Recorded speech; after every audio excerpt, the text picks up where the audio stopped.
Hello everybody and welcome back. Thank you very much. Now this live is not cryptid related in any way, shape or form. So if you've tuned in for that, you're going to be disappointed. I've been promising people for a while that I'd give them an update on some of the DNA work that I've been doing on my family. And that's something I've been doing, in the background. And normally when I decide to do a podcast, I'll start with one report and then that tends to lead me to the next one and the next one, and I spot the pattern and that's when I weave it together. So when I was looking at doing this week's podcast, I'd been working with Molly from Salford on her report, and I'd also been looking at some family DNA while I had the time off. And I realised, with talking with Molly, that your DNA doesn't define you. I think what I meant by that was, when you're born, really, your cards are marked, aren't they? Depending on what family you're from. But, so you can think that you're one thing your entire life, and then you can do your DNA, and you can realise that you're far more that, you didn't realise. So I'm doing that, and I'm working away, and I've pulled the case that I want to work on. So I finished that, and what I tend to do then is I'll add the sightings, and then I'll put my little bit in between. And it's just so when I start to voice it, I can follow it, and I make sure I don't miss any dates or, what the creature was doing at the time, what the witness was doing, what the creature looked like, blah, blah, blah, blah, doing all of that. So I've only done a little bit, probably got a couple of pages in, and I thought, right, I need to go back and see what other reports are around there. And I realised that I'd popped Betty Ravens on. Betty Ravens, she's probably my 7th great-grandmother or 6th great-grandmother, something like that. And those reports were right together. Now, I didn't really know Mum's family were from Warwickshire. I found that out recently. So I didn't expect to find any tie-in down there. But when I was born, I'm going to be honest, my parents were really, really poor. Come from a poor family. We had scrapyards, and my granddad had a tack cart, as they called it then. So he went away to war when he was 18. He worked at Burton Wood RAF Centre in 1939 when Winston Churchill was there and it was being built. And there is a story within the family that my Aunt Eliza, who was married to my Uncle Nathan, used to make Winston Churchill a Sunday dinner. Now, none of us ever believed it, but it was actually true. When they all worked together at building the RAF base. So on a Sunday, his family were obviously down south, and they'd bring him, and my Auntie Eliza would cook him a northern dinner, which I think is absolutely amazing. So I haven't looked deeply into it, because if you think about it, you've got your mum and your dad, and then that splits to 4, and then that splits to 8, 16, and it just carries on going. So you're this person, but then you end up like this in your DNA. So when I done that, I was working on a case called Fuck Off, I'm a Ghost, because there is a report of this lady ghost who is telling walkers on the land to F off. Now, when you look back into her life, it's kind of understandable why she's doing that. She was murdered by an awful man. She was kind of forced to marry this man by the courts because he'd impregnated her several times. He'd arranged with her mother that she would only come over on a Friday or a Saturday when he felt like it. And he refused to give her any money towards those children. So he murdered her because he wanted to marry and live with somebody else. And back in those days, it wasn't the done thing. But it also wasn't the done thing to impregnate someone and refuse to marry them, kind of thing. So I understood why she was so angry and she was upset. And I realised in doing that it doesn't matter whether you're alive or dead. The most important thing is getting your story out there and understanding yourself. So if I'd have been born back then, I probably would have been in the same situation as poor Jane. I would have been from a poor family, And that's all I ever thought I was. And I would have told you all that I was just English. That's it, no more, no less. And that my family had lived in Salford for generations, and that just wasn't correct. I didn't realise that. Mum doesn't know a whole lot about her family, past really her grandparents. And my dad was kind of abandoned, really, during the war years. I think it was 46, 47, something like that. And he had his baby sister with him. And the story is that there was a policeman. They used to walk around then, didn't they, back in those days? And every hour they'd walk around, and he'd kind of seen my dad and the baby, and then saw my dad and the baby and realised that they'd been abandoned. So he never knew anything about his past, his grandparents, his great-grandparents, all of that down the line, really. So we didn't, as children, we didn't, because they didn't have those stories to tell us. So I'll go into Phoebe's suspicious death, because it's been a bit hard on me, and I don't really know how to put that into words. That's why I'm short of words at the moment. I'm trying to work out I can do this without bursting into tears. I've seen a lot of ladies in my line who were either institutionalised or put into hospitals long term for speaking in tongues, or for being of unsound mind, or hysteria. And I said to you, didn't I, Matt, oh my God, what if they were just like me? What if they were seeing things and experiencing things around themselves that other people didn't know about, and that's why they were kind of locking them up? And it just stuck with me, and I put it away for a while because I couldn't do it. I just thought, oh, I can't, it's awful. It's like this long line of sadness, and I didn't really want to concentrate on that. But I wanted to find something within that wasn't sad, that wasn't heartbreaking. So I thought, I'm going to look at the ladies' stories and see what they did, what they achieved. And that's when I stumbled on poor Phoebe. Now, I've got to get this right. Phoebe is let me get it right. She is my 6th great-grandmother, is Phoebe. And she married a man called something Edwards. I always get it wrong. Mr. Edwards or Mr. Thompson. I never know who he is. And she lived with him quite happily until he died. And about 5 years after he died, they were getting on in years. He passed away of natural causes, and she kind of was left in the house on her own. His family had money, and her family had money, but there was no valuables in the house or anything like that. And she was found in the morning, and she was hanging from a shoestring with just one singular nail, described as a tack nail, which, so I know what that is, in the wall of the house. And it would be impossible to, we're talking an old terrace house. I think in the premiere you'll have seen photographs of it as it went past. So it would have probably been brick, mortar and plaster. So you've got a tack nail in, and she supposedly put the string around her neck and hung herself from it. And I find that would be incredibly hard to do. And the coroner at the time made a note of this bruising, this unfamiliar bruising on her head and around her neck, which would suggest to me that something happened that night that Phoebe had no control over. She was an old woman, and there was a pub just on the corner of the street, and I wonder if someone walking home one night decided that he was going to rob her, and that's what happened. So it wasn't someone in the family who did away with her or anything like that. But within an hour, they declared it suicide, and the coroner had signed off on it, and that were it. So she's buried in the churchyard in Bolton, and she'd never lived in Salford, really. So I wondered why my great granny Annie lived in Salford, and I realised it was the Industrial Revolution. So my family that were in Warwickshire on mum's side, and Shropshire and Leicestershire, started to move up to the Birmingham, really, and Manchester, and they would have been looking for work, wouldn't they? That's what they would have been doing. So growing up, I just presumed that everyone in my family was completely poor.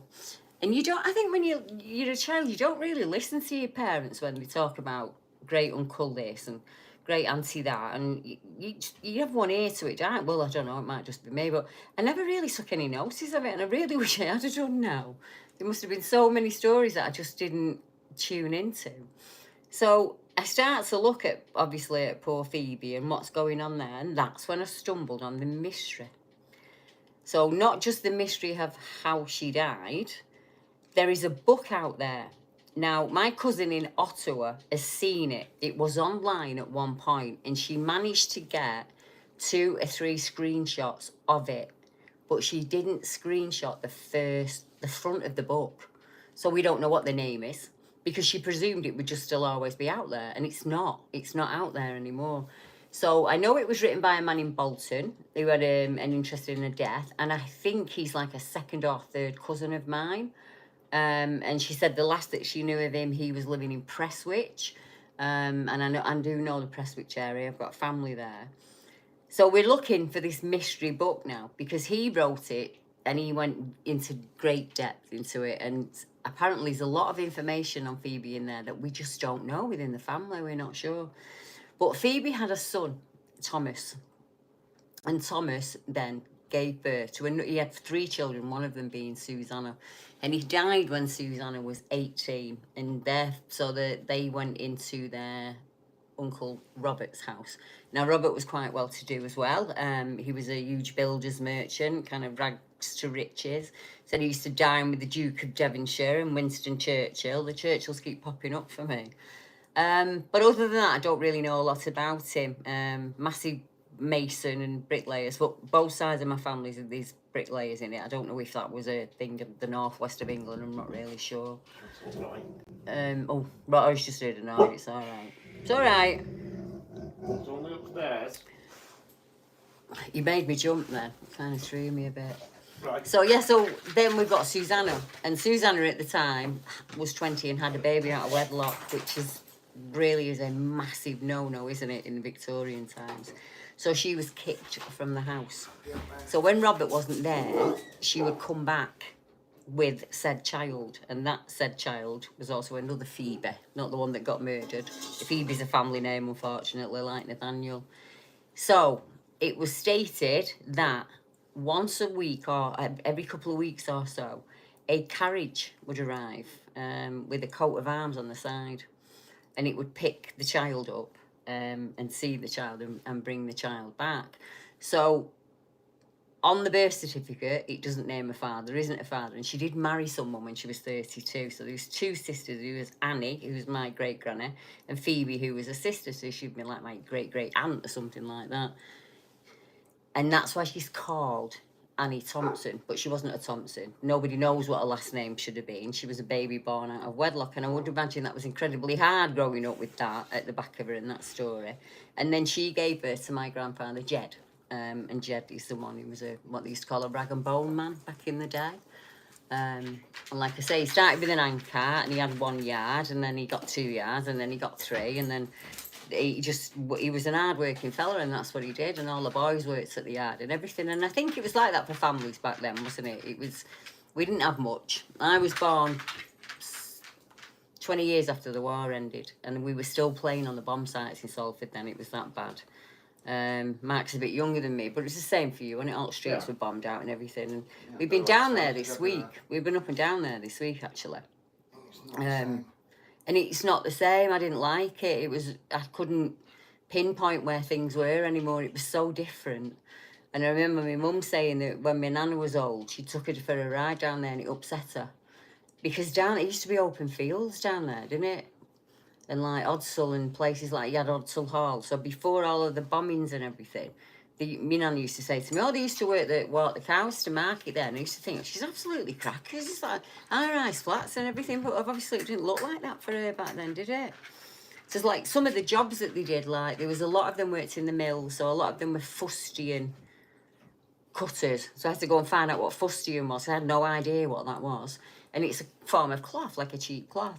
A lot of them were velvet makers. My Nana Stabley was a velvet maker, and I'll go into that line in a bit because I'm going to tell you all of my famous relatives because no one's going to believe me. Oh, thank you, Kiz. Yeah. Thank you, that absolute sweetheart. But if I can get my finger into some of these lords and ladies, I'll be like, hey, where's my inheritance? I can prove by DNA that we are related. So we don't know who the mystery father is. So the only way of finding that out is somebody will put their DNA in and it will go ping and it will say, right, Deborah, this is your 16th cousin removed and this is the family line. And I'll go, right, that was Annie's dad. Now we know who Annie's father was, kind of thing.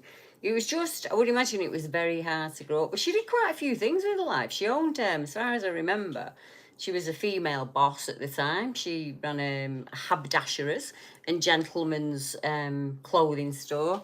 Thank you, Billy. That's really kind of you. And so then I thought, should I tell them about my DNA stuff, or do I keep? I'm not. What do I do? Because there've been situations in the past when I've mentioned things on YouTube and people have jumped in like with both feet and really dug into it, and I thought, oh, it's a bit intrusive that. Yeah, I want to find it out in my own time. I'm a big believer in I'll find it out when I'm supposed to find it out. So obviously my mind's on Phoebe at the minute because I think I'm supposed to do whatever I can within that to try and get an answer, really. Get a story out there to do the same for her that I would do to the other witnesses. Murder came early for me. I was 7.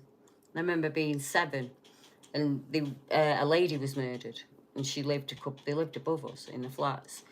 A daughter did years after, but I just remember that coming home from school and just the way everything was different. Everything was really different that day, and there was something wrong with the adults. And then obviously we knew by the next day that this lady had been murdered. And as a 7-year-old, I didn't understand what that meant. I couldn't get my head around it, that a human being had killed another human being. Do you get what I mean? So I said to him, what did she do wrong? And my mum was like, she didn't do anything wrong. She was just walking home. And he'd been robbing one of the garages, and she'd said, hey, what are you doing? And he murdered her. And at the time, it was the early Ripper murders had started. So she was left in such a bad way that they thought that it was the Ripper that had done that. So that's why it stuck within my mind as a child, kind of growing up within that. So they were pulling everybody in. A lot of my family worked driving the wagons and things like that. Dad as well got pulled in, and they questioned all of the men, which is what they did back then, didn't they? And he was found. They found him, and he was charged, and he went to prison for it. And children grew up really well. She'd have been incredibly proud of them. But it stuck with me as a young girl, and I remember thinking, could that happen to me? Or like, could that happen to my mum? Or could that happen to one of my sisters, that you'd just be walking down the road one night and someone would kill you? Can you imagine if I'd have known then that I'd more likely get killed by a partner or a boyfriend than I would by a, because at 7, I thought, imagining this like thing out of Harrow House of what's it be called, like this creepy guy who'd like, do you get what I mean? Yeah. You build it up in your mind, don't you? The murderer, like what they'd look like, and all that. You don't really see that it's just a normal person that does that. I was absolutely terrified by it. Didn't want to walk past them garages ever again.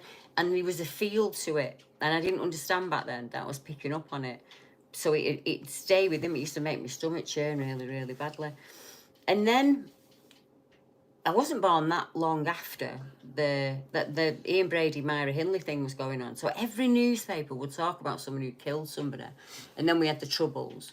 So I had members of my family in Ireland who lived in Ireland, and then I had members of my family who lived in England. I didn't know that then, that cousins were fighting cousins, which is just heartbreaking, isn't it? But I don't want to end on a sad note or do anything like. I'm just trying to explain to you why this week's a bit different. I've had a different energy on me this week, because I was just thinking of all those poor women that had probably just ticked suicide. It makes it all go away, doesn't it? All found in strange predicaments.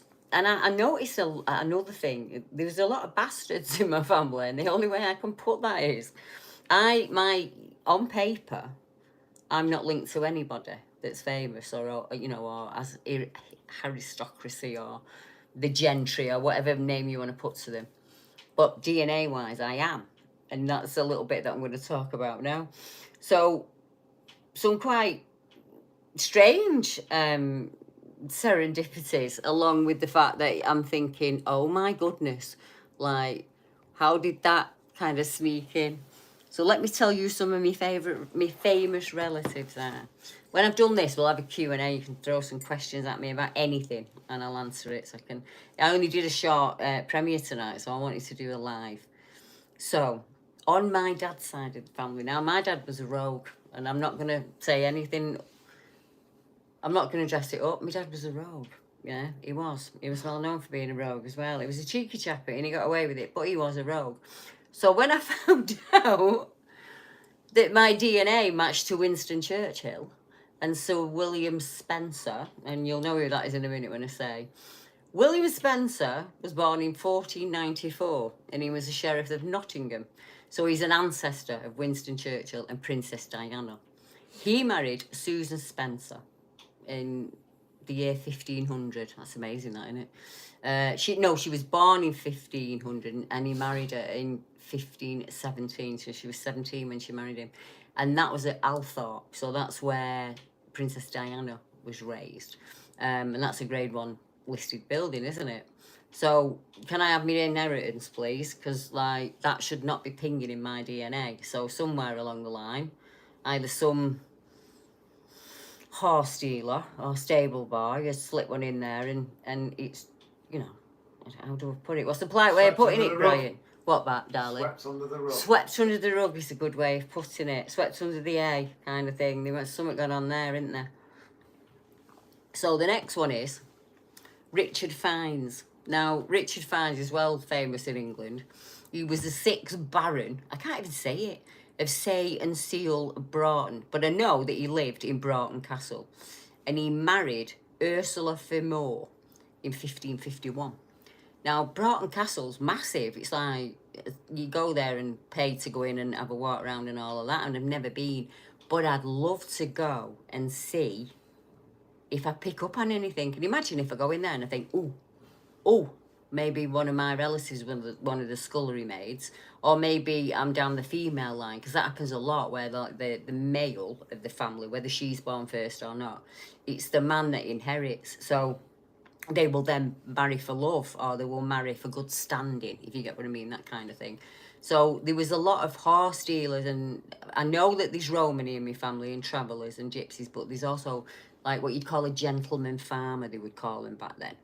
So some of Mum's family were like that, and some of my dad's were, really. So I should explain. On Mum's side, I am, with her parents, Mum's side, I am Welsh and Irish, with a bit of Germanic thrown in and some Basque.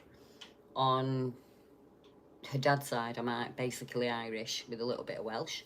On my dad's side, I'm Welsh and Irish on one of them, and Irish on the other one. So I'm made up of lots of mixtures, right?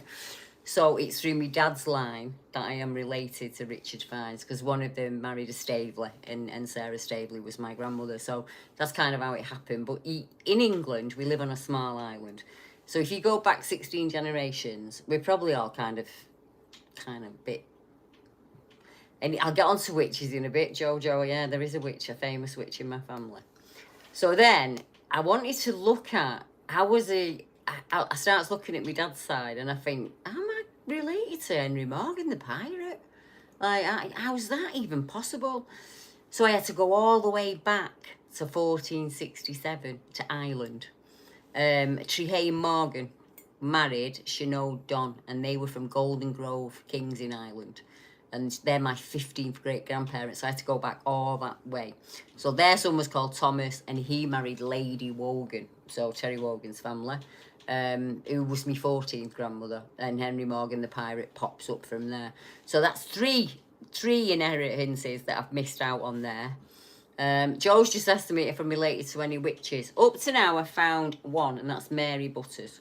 Mary Butters, 15th century in Ireland. She was a seer. And a hedge witch, so she made like potions and things to make you feel better is what she did. And she was able to predict that a number of cattle were going to die, and she told the farmer, and they died. And then it happened again. She knew that another flock was going to keel over, and they did. So because she pre-warned them, they then decided she was a witch. And there was this whole thing about a murder. I'll have to get on top of that one in a minute. There was a family that was sick continuously, and she went that night to treat them, and she stayed with them all night, and they died. And now, when they look back on it, they had a rosy glow. So what they think had happened was that the chimney had been giving carbon monoxide out for weeks on end, and that's why they were getting sicker and sicker. And then she's gone there at the night and tried to treat them and couldn't, and they've died overnight. So they did try to kind of burn her at the stake, but it didn't happen, because they couldn't prove that she'd murdered them. But now, when you look at the autopsy report, you think, oh, it's probably carbon monoxide that's done it. And we're talking like 15th century Ireland, so it would have been a very small stone house. It would have been made by hand, and the fire would have been made by hand. So if you go back and look at some early Irish dwellings, they were not what we would consider the same. They were really rough and tumble. You had to have a lot of money to have a decent property in Ireland. They had it much worse than us because they had the potato famine and the cotton famine in Lancashire, so that wiped out a lot of both of my family lines. A lot of people say to me, "Oh, you were born to navvies." I was, but navvies is not an insult to me. A navvy was a navigator. They planned the way that road was going to go, or they planned. They were engineers. It's a different word for engineer. Yeah. So when people try and use it as to be smirchy, you think, "Oh, you're a bit ignorant, aren't you?" kind of thing. So now I can say, well, actually, I'm related to Winston Churchill and Princess Diana. Believe me, I'm not proud of that. My dad was not a royalist at all. My mum's been to the palace a couple of times, hasn't she? Yeah. And like, she's very proud of that, and my dad is not. They're very different. My mum's a royalist and my dad's a loyalist, and never the twain should meet, but they did. So yeah, but I think my favourite one definitely is Mums. I had to go all the way on Mums. You get like foreign people, so you're like, oh, that's a strange name, like Matthias Johansson. That's not an English name. Guillermo Eduardes, 1580. That was in Brailes, Warwickshire. So like, my mum's family had been in Warwickshire for a long time. She had no idea about that. She thought she was north of England, born and bred, and she's not. She's not. It was only like her grandparents, great-grandparents that were sort of Salford, Manchester area. It came as quite a shock to her, really. But it's been fun finding out. So I think when I started tonight, I said, I always let life define me. People have an opinion of you, don't they? And like, if you kind of let that define you, then that's what you become. But I'm not who I thought I was at all. There's so much stranger. So what I'd like to do, if I can, I'm not one for a bucket list, me. I've never done that, have I, Mark? I'm not really a bucket list person. I live every day like I'm on holiday, let's be honest. I'm always happy. It don't matter if it's storming out there, and I'm happy, me. If I'm here and bills are paid and kids are happy and he's happy, then I'm an happy lass. I don't ask for much. But I would like to go and visit some of these places. There's about 5 places in Ireland that I would love to go, and I want to go back to Cardiff. A lot of memories there for me when I was young. And I want to go to Tuam as well, where Mark's family came from Tuam and my family came from Tuam. So I'd like to go back and see that village. Apparently it's a really, really nice place. So I once said that on a live stream, and that guy went around saying that me and you were brother and sister, didn't they? Yeah. So I had to point out to him that we both lived in Tuam in the 1500s. So we weren't brother and sister. We were probably like 18th cousins or something like that. Because like I say, when you live on a small island, when you get all the way back down in your DNA, there's not that many families left. It's the same in Sweden. Because we see these, like, your family tree when you start on it, it's unbelievable. It just spreads out like that. And then you're related to everyone that they are babies with and everyone that they are babies with. So I don't do the children, mate. I just do mum and dad and then that child that's in my line. And then I'll look who they married and follow it down that way. So it's a work in progress, and I'm going to be at it years, no doubt. But I really want to learn about them, like what they did as a job. It's really hard to find that info out the further back you go, because things weren't really registered. So it's not like today, you know everything that everybody does, don't you? So like on the census, you get to about the 1700s on the census and the women just don't get mentioned. So I came across one and it said, no humans in this house. And what it meant was that the man of the house wasn't there, he was away. And it said, no humans in this house, only 3 women. And I couldn't get over that. I was just like, oh, right, so they don't even count as humans. It's just 3 women. So you don't even have to make a note of them. So but then I've got another one, Eliza, and it says on the census, what you do, and she's put, I do as I please. And I thought, oh, I like you, Eliza. Maybe that's where I got a bit from. Yeah, I'll do as I please. And I could just imagine her like our Layla, you know, like, don't be trying to tell me what to do. I don't know. If you guys could start, you don't have to put your DNA in. Just find your mum and dad's birth certificates. And on those birth certificates, it will have if you're like me and you don't know any generations, they when they get born, the parents have to sign. So then I just sent for them birth certificates. And then I realised you could get them online without paying. And I just did that. I just kept going back through with marriage certificates. And I find out who the parents was and I'd go and look for them. And I was like, right, I've got it. I'm on the right line. And that's how I worked out where Dad had come from. I had to go the opposite way with Dad. So I'd got like some DNA hits and then I worked them backwards. And I was like, right, that makes sense to me. So his mother was Joan Crossley and his father was Joseph Jones, who were an Irish family who lived in Salford. So it made perfect sense. I realised a bit of why possibly it happened. They were very young teenagers, and my mum and dad were very young teenagers when they had me, and I was a young teenager when I had my Joda, and it's just been a self-propelling prophecy until our Layla just got one in there and not had a baby yet, and she's 20. She's beat all of us. But it's just a family thing, isn't it? Right, no. You know, you didn't really get much choice. I remember sitting down in school doing, do you know, the careers teacher used to come in. I don't know if they still do that. But the careers teacher used to come to school and he'd look at your results and all of that, wouldn't he? And then they'd kind of tell you what job you'd be good at. And he said to me, what do you want to do when you leave school, Deborah? Now, think on, when I was 7, I was at primary and I'd read every primary book in the school. Every book in the school. And this guy come, and I can never remember, my mum will know, whether it was Cambridge or Oxford. But this guy come from the university and said to me mum that it would be possible that when I finished secondary school, when I finished primary, I'd go into grammar school and then I could go to either Oxford or Cambridge. And unfortunately, you had to pay to do that, and my family were incredibly poor. So that didn't happen. And it was the same for my mum. My mum were really good at schooling, really, really good. And it just when you were poor, you didn't get those opportunities back then. So I said to this careers teacher, I want to be a collator. And he said, a what? And I was like an anthropologist. So I want to study humans and how they use tools and what their cultures are and what their histories are. And he looked at me like I had 2 heads and he went, you can type, be a secretary or a nurse. And that were it. And I remember going for an interview, and Joe and Oggerin, it'll have been the same for them. I remember going for an interview and him saying, you're 19, like, you'll probably get married by the time you're 21, you'll leave and have a baby. They just used to give the jobs to the men. So you could go and you could be really, really good at that job, but you wouldn't get it. A guy would get it. I was really good at data processing. It was just something that I just took to. Because I used to enjoy learning. I used to think it was really fun. My mum used to make it into a game for us, like, so we were always at it kind of thing. And like, you have rules, don't your parents have rules? So when we come in from school, we did our own. We weren't allowed to go anywhere until we'd done our own work, because she was really insistent on schooling. Because my nan had said that it was impossible for her to go past 14 at school. And she was right.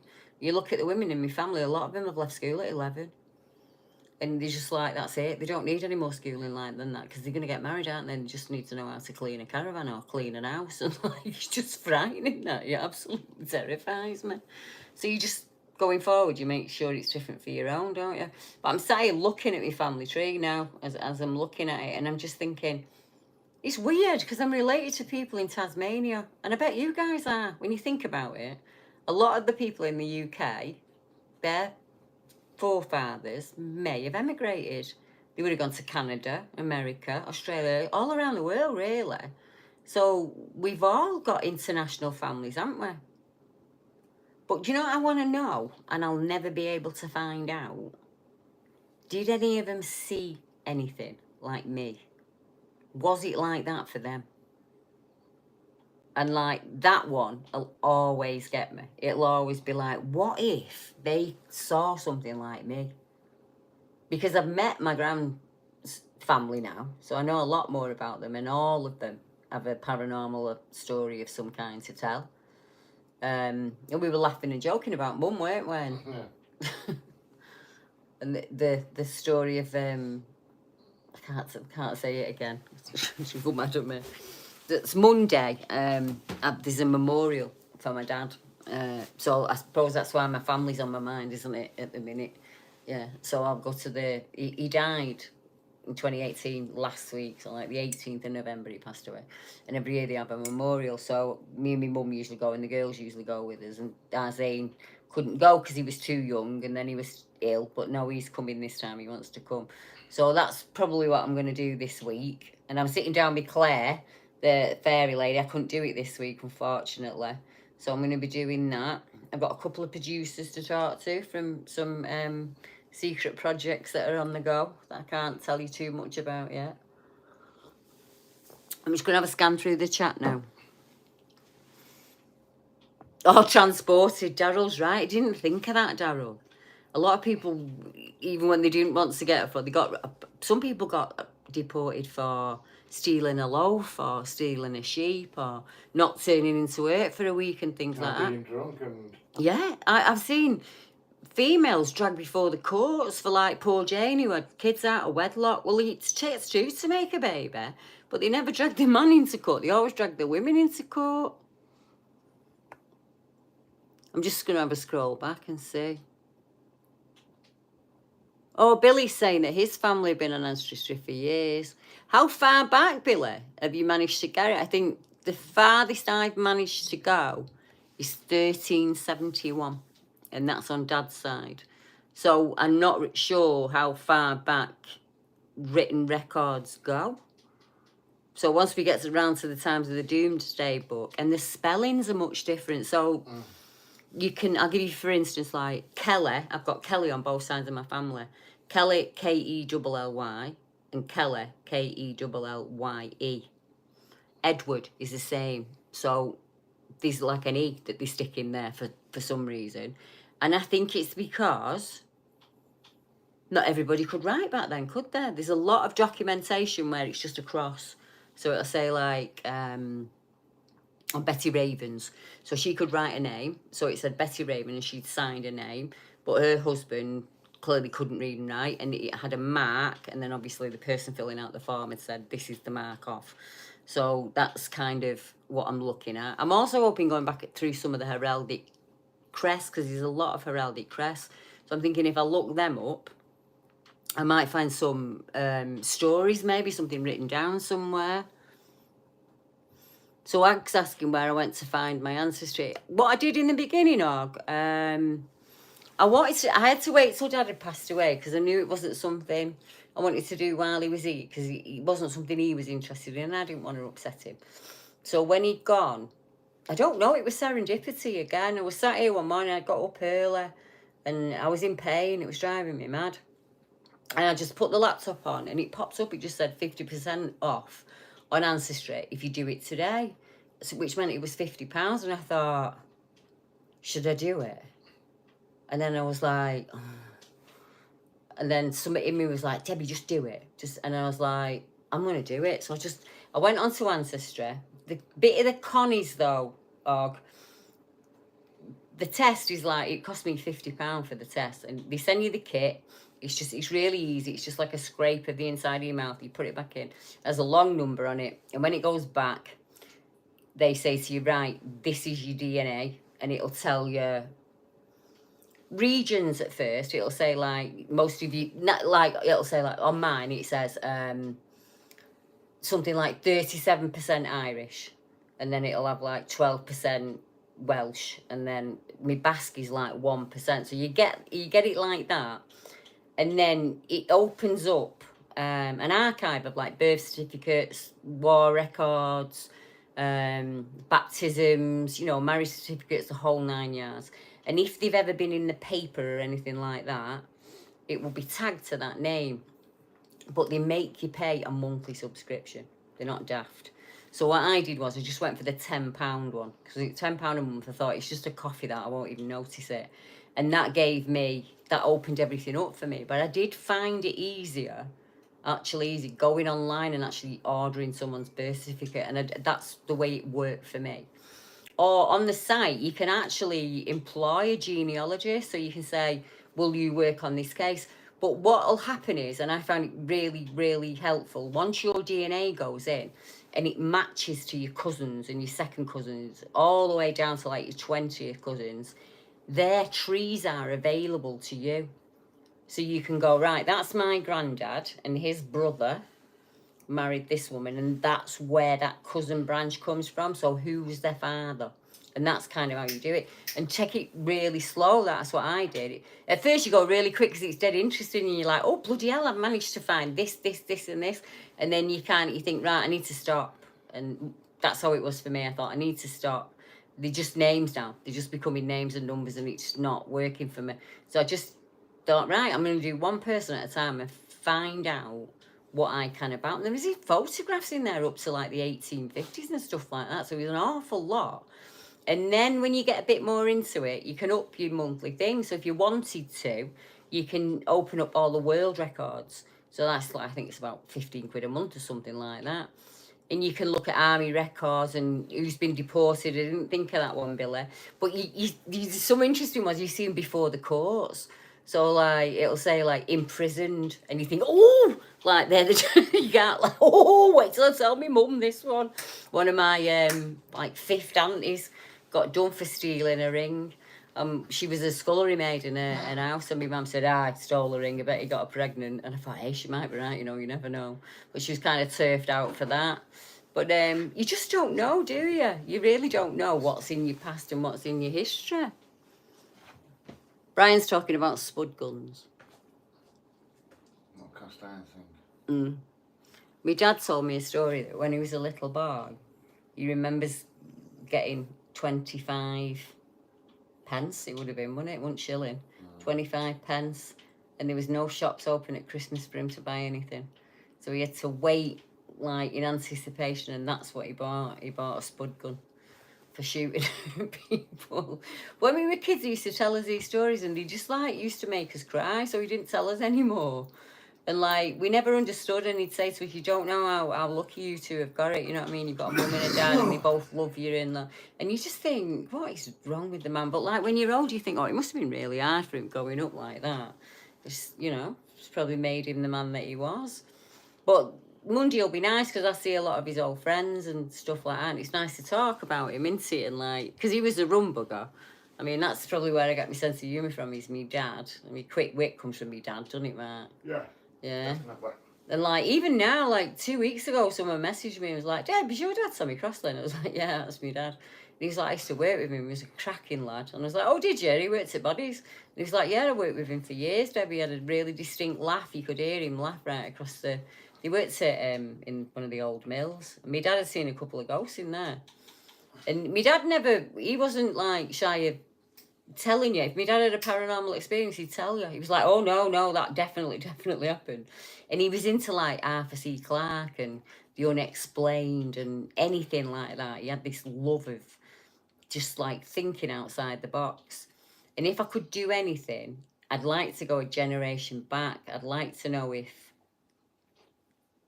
my granddad Jed saw anything, you know, or if my dad's parents saw anything, or their grandparents. I'd love to know that. Just to be able to sit. Brian put a thing up the other day, and he said, if you could sit on this bench with one person for 10 minutes, who would it be? And I was thinking, my dad, my granddad, my nan. There's just too many, isn't there? When you sit down and you think about it, you think, there's so many people I'd like to sit there for 10 minutes on that bench. But that, if I got that 10 minutes, that's probably one of the questions I'd ask. Did you ever have anything, like, strange or paranormal in your life? My nan could tell you, we were, on all of us, all three of us, the minute we walked through the door, you're pregnant. No, I'm not. She was like, yes, you are, lady, you're pregnant. And I was like, I'm not. Yeah, and I was. And it was the same for my older sister, and it was the same for my younger sister. She just knew. And if anything bad was going to happen, she'd say, oh, I dreamt about my dad last night, and I woke up and he was sat at the end of the bed. It was that normal for her. And she'd say, something bad's going to happen. My dad was sat on the end of my bed, and she'd wait for it. And then when it had happened, she'd be like, oh, thank God for that. I won't have to see him again for a while.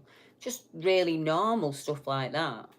And yet there was other, like, if you tried talking about it outside, they'd be like, don't talk about it outside. Like, don't tell people. But I reckon it's the same for you lot in the chat. And if I'm boring you to death, let me know. And I'll change the subject. But I just said to Mark, I need a break from cryptids. I just need a little break. I need to, like, change my energy. How long have I been doing it now? Probably. Og just asked me, how long have I been at it? How long have I been looking at my DNA? I started looking in 2019. And for something upset me. And it was a tomb it was seeing all of my relatives, my Irish relatives, either just dying out in the famine, or it was the story about the bailiffs. Look it up, the Tomb Tragedy. So there's two parts to it. Now there's the nurseries, like obviously if you were an unmarried mother, you went into those awful nurseries. But way before that, when the English took Ireland, they said that they just went into Tomb and they pulled all of babies pulled out of cots in the rain and everything. The English come in and completely wiped out the village. And one of my relatives was accused of killing the bailiff, and everybody in the village said it wasn't him that did it, and people from far and round came forward and said it wasn't him that did it, it was them that did it. And they took him to Galway and put him before the courts, and even at court people stood up and said it wasn't him. Even one of the bailiffs said no, it wasn't that lad that did it, and they hung him. And I couldn't. It just broke me in two. Absolutely broke me in two. And so I walked away for about 12 months. I just thought, I can't do this. Like, it's so sad, like going back and seeing all this sadness. And at the time, I'd realised that Mum's family that came from Germany, Prussia, they were from Prussia. I could see the names being anglicised. So they were Jewish. Zayn is one of the family names. And then you see them move across Europe, across the Channel into Lincolnshire and Leicestershire, and they start to spread out across the UK. And you see the names, so it stops being signed in the Jewish, whatever. I don't know if it's baptism. Excuse me on that. I don't know. So you can see that the babies are being named in a synagogue. And then several years will go past and they'll have been anglicised and they'll be doing them in a Catholic church. And you think, oh, it must have been absolutely awful for them. So there's always a bit of trepidation when you start looking at your DNA. I mean, let's be honest. You might find out that your granddad had a fly below. My grandfather there's not a woman he couldn't charm. So I knew going into it that there might be the opportunity that would happen. But it's not, honestly, up to now it hasn't. I actually learned a lot about him by doing it. I didn't know anything about him. I didn't know he was a war hero. I didn't know what ships he'd been on. I didn't know what he'd done during the war in Burma. And this fish that I wear around my neck, this is my granddad's. And I feel close to him when I have it. It was my mum's, and my mum's passed it on to me now. And she said it was something special in the war for him, Deb. And I think maybe he left it with me nan while he went away. And then obviously when he come back, he put it on again. But we were able to apply for his war records then. So Mum's incredibly proud of what he's done. So for all there's been a negative side to it, there's been a really lovely side to it as well, because your grandparents are old, aren't they, when you meet them? So it doesn't matter, they're old. Your grandparents are old people when you meet them. So I don't think you tend to think of them like young. So I've managed to find a picture of them when they first got married, when they were 19, and they were at Uncle Herbert's farm in Wales. So it's lovely to see, because obviously my nan and my granddad were old people when I first met them, and there's a picture of her, isn't there, where he's got his arms round her. And Mark does it to me. He'll walk in from behind. He'll put his arms around me, and I have this habit of I'll lean my head on someone. I'm not a big hugger and stuff like that. It's like I can't do it, but I'll lean my head on someone. And there's a picture of me nan doing that with my granddad, and I absolutely love it. She actually addresses this colour, believe it or not. And I never thought I looked like her. I always thought I looked like my dad. And then people used to say to me, no, you look like your mum, you. And I'd be like, I don't look like my dad. I can't see my mum's face. But now when I look at pictures of my nan, I think, Jesus, I do look like my nana, don't I? Just strange, I know, it's really strange. So it's not something I'd normally talk about. So I don't know, I just kind of follow. I went to look at my clock then, Brian, but it's not in the living room because Brian makes me take it out because it's noisy. I did, I was like, what time is it? So yeah, so you've had me for an hour, so let me have a scroll through here. Are all boys just obsessed with guns? I mean, I was obsessed with guns as a kid, I got to be honest.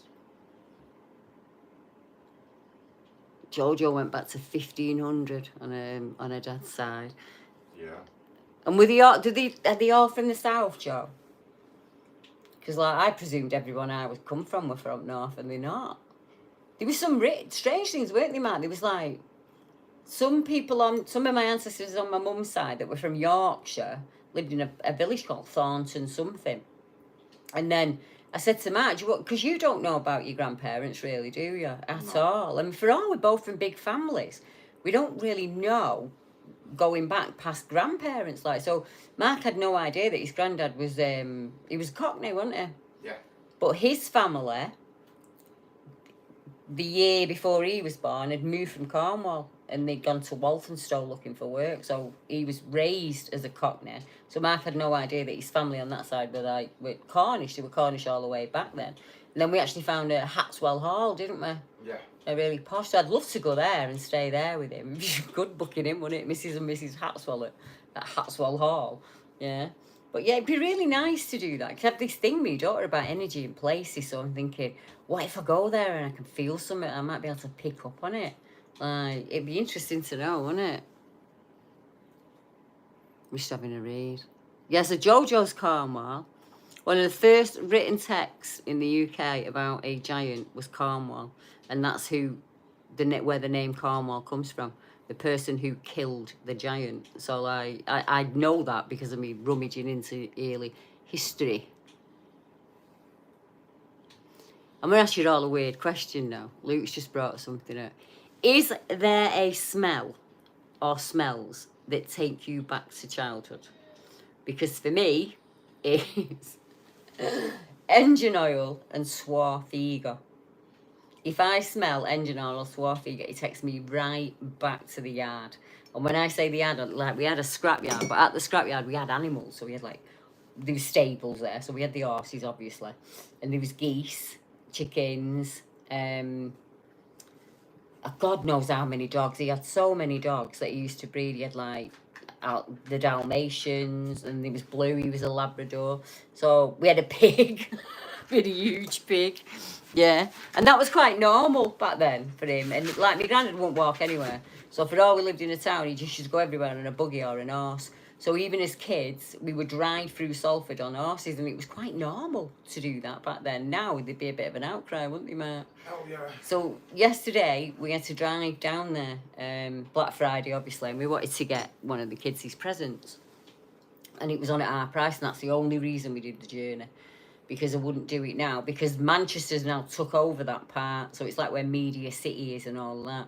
So where my granddad's land was, that was compulsory purchased, Salford Council stole it from us, bulldozed the yard behind our back and everything. That's where the BBC Studios is now. So that's why they did it, because it was worth millions. There was a big docks at Salford. My granddad's yard was right where those docks were. And he worked the docks. He was a merchant seaman. So even though he was in the Navy at the war, when he came home, he worked as a merchant seaman, and then he opened his own businesses. So I remember going to the cinema when I was a kid. Now think on, the cinema's only in the next street. So it's not like I went to another city to a cinema and this happened. It was one street away. So I went in the Carlton, and I sat there with my nan. And this is how poor we was. We used to take a jelly. Do you remember the Robinson's jelly? She used to get one of them out of her bag. She might not have been poor, she might have been tight, I don't know. And she'd split it between us. And we'd watch whatever film we're on. She loved a film. And she'd say to me, when I was a girl, there used to be a piano over there. And when the film used to come on, they used to play the music. And I sat there, my granddad's advert come on. Oh, I thought we were like the Kardashians. It was like, oh, is that my granddad's yard? Yeah, I'm still proud of it then. But now when I think back on it, it was like, it was a street away. He'd probably just said to the guy, hadn't he, at knocking off, Tommy, I'll give you a few quid if you stick us an advert on there next time you're running it. But yeah, it's one memory I remember from being a kid. What's that thing you used to go, that, and it went, and it was like Shaw and Sons, Scrapyard, and I was like, oh, we're famous. Everyone's going to know who we are. Yeah. Oh, who's gargling and what they're using? Germaline. So Brian said he remembers Germaline. My granddad used to use it all the time, and he gargled on TCP. We had when we were when my youngest sister was little, Brian, we had my dad bought her an hamster, and it bit her finger, and she was only tiny. She was like, ah, like that. So my dad pulled out he grabbed like what? It's not a shot, wasn't a shot glass then, was it? But they call them shot glasses then. He grabbed like a little brandy glass like that, and he put teeth into it and shoved a finger in it, right, to clean it. And then I've come in with my mate, and we're probably 13, 14, something like that. And she's looked at it and she's gone, is that brandy? And I went, I don't know. She went like that and next to it, and it was a glass of TCP. Yeah, and I thought that'll teach her. Yeah, Bob St. Pearlandine. You'll remember the Carlton, Bob. Yeah, it was where the old Clarendon school was. I bet you went to Carlton a few times. He lived where our Tommy's shop was, on the height. TK Motors. Well, that's my dad's. Some of my dad's family were off the height, Bob. Sarah Staveley and them. They lived where the big roundabout is. At the end, go past the Wagon and Horses to the end, and there's a big roundabout there where St John's Church is. They kind of lived there on that row. I didn't even know I was related to them. Didn't have a bloody clue until I started looking. I have a question, Deb. I had my ears pierced when I was 5, and they said clean with castor oil. Oh, I don't know. Mine were done when I was a baby. Oh, I don't know, Joe. I wonder if castor oil's like got an antiseptic property. That might be why, because you could clean them with honey. I've heard of that. Like people will use honey but I don't know. See, when you think about it though, it's a good idea, isn't it? Because I remember having to twist mine, because mine go all the way up. So each time you have them done, you have to twist them, don't you, kind of thing. And my mum just used to make us lie down in the bath and like turn them and stuff. But honestly now, I think like, if there was a baby in family, I don't think I'd let them pierce them as young as we were pierced and our Layla were pierced. I think now I'd be like, no, let her choose. Let her decide for herself. It's different now, isn't it? People don't always want to have, my mum would say, look, you wanted all them holes in your ears, God would have put all them holes in your ears. And she's got bigger earrings than me, my mum, hasn't she? My nan looked like, she's like me in the winter time. My hair's dark and I go really pale. And the second I step out in the sun, my hair goes white and I just go brown really, really, really, really quickly. So and as a kid, they were forever trying to scrub me tan off me. So I didn't look as like, she said, come here, look. Just come here. You look like you've just crawled out of a midden. Yeah, and she just like rubbed my face all the time to get it off. And then I used to do the same thing to my own kids. So, and it doesn't have to be summer. In winter I can get a tan, can't I, Mark? Yeah. I've been out with Mark sometimes when we sat on a bench and I've gone, oh, Jesus, the sun's burnt my neck. And like, it'll be sore for an hour and then it just goes dark brown. It's just my skin. So she always had, you know, them big Creole earrings that gypsies wear. She used to wear them. Big, massive pair of Creole earrings. More flipping chains than me. And a charm bracelet that if she sold it, you could have bought the bloody cruise ship. It was that big. It was huge. But back then, I don't think families trusted banks, did they? I think it was like, especially poor families who were growing up how my family grew up. So I think my granddad's attitude was you put your money into bricks and mortar or gold because it never loses value. So I think that's what they did. I think they used to just, and with it being a scrapyard, I would imagine people would come in, wouldn't they, and say, do you want to buy this? And times were hard back then. So it wasn't like they were like multi-millionaires or anything like that. And then we had a situation of the week, didn't we, Mark? With that old lady when we were at Tesco. Yeah. And she profiled me, and it upset me to the point where I phoned me mum. Yeah, so like when you're phoning your mum, I said, Mum, she really upset me. She took one look at me and I seen the expression on her face change. And it was because when I do a live stream, obviously, I do my hair, I put my hair, like make it tidy. And like, because normally I'm rolling around with Roy or do you know what I mean? Or I'm sat writing, so I might have like my joggers on or something, or just have my jeans and a t-shirt. And we'd been somewhere, so I was dressed nice. And we just nipped into Tesco's, and this bloody old woman drove at the side of my car. And when she opened the car door, she put a massive ding in my car door, didn't she? And like, I was like, oh, here we go. But she she tried scooting off. So she was like, oh, have you? She was gone in Tesco, wasn't she? Oh, yeah. So I said to the guy, do us a favour, mate. Just put this reg number through the thing. And ask her to come back to the car, like, because it's on camera that she's hit my car, and it's going to cost me a fortune. I remember getting a new door or something like that. And she comes walking down the aisle, and I didn't look any different than I do today, other than I had a black T-shirt on. So my gold would have stood out a little bit more. And I had my watch on, but it was my nan's watch and my charm bracelet. And I tone it down a bit when I'm on camera. And she just like, I seen her go. And she curled her nose at me, didn't she? Like, there's nothing. And she was like, you've shouted me. And I said, yeah, you've dinged me car, love. You've messed a massive dent in my car. No, it couldn't have been me, that lovely. I said, it's on camera. Oh, no. I've got to go. I've got an hospital appointment. I said, that's brand new, that car. She's driving around in a Peugeot, cost about £8. I was like, look, love, I'm not being funny, but you're going to have to give me your insurance details. She was like, no, I can't do that. Once you back, and I was like, you've got to give me your insurance details. I said, and I'll ask Tesco to save the thinger and we'll sort it. Like, but you've got to give me she wouldn't do it. And I said, will you show me your driver's license or something? She was like, no, I'm not doing it. And so I looked at the security guard, I went, I don't know what to do. And he was like, I don't know what to tell you. And I just looked at her and I said, I'd have done it very differently, very, very differently. And I walked out because I thought if it was my fault, I'd have put my hand up and I'd gone, oh, mate, I've just banged your car. Yeah. The amount of handbags and phones I found and owned in, Auntie Mark, I've gone out of my way to hand them in. And she looked at me and judged me like I'm just trying to have her over for money. And she was the one being right dodgy. She was the one who ran away. She wouldn't, no, I'm not giving you my personal details. So you don't have to give me your personal details. Just show me your license so I can say to the insurance company, yeah, it was that lady and she had a license. Because when we got it in November, that's what we had to do, didn't we? You have to get their driving, you get their, what's your number? I'm not giving you my number. Well, you're going to have to, love it. You battered my car. Like, no. So I was like, what do I do? And she's as old as me mum, so I can't, like, get ratty with her out like that. So I said to her, we're just going to have to take it on our toes, aren't we? I mean, you're just going to have to work harder and pay for it. And she didn't like that when I said that, but that's what I said. I went, it's all right, love, I'll do it myself. I'll just work harder. But I would have acted very differently. I had a contact thing and I said, look, I've just been outside and I banged someone's car. It's just how my mum she's a right strickler for it, isn't she, mate? Yeah. I'd lose a shot. A sock if I got caught a shot as a kid.